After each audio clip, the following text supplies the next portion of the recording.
असा वारीचा घेतला पावलांनी वाळवंटी तुझी सावली तळा भेट घेण्या भीमेची उभाणी तुझ्या राम घोषात इंद्रायणी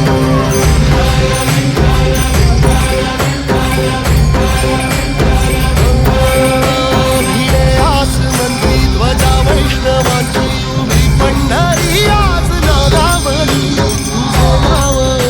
तुझे रूप ध्यानी जीवाला तुझी आज गाला घरी सरी बाप साऱ्या जगाचा परित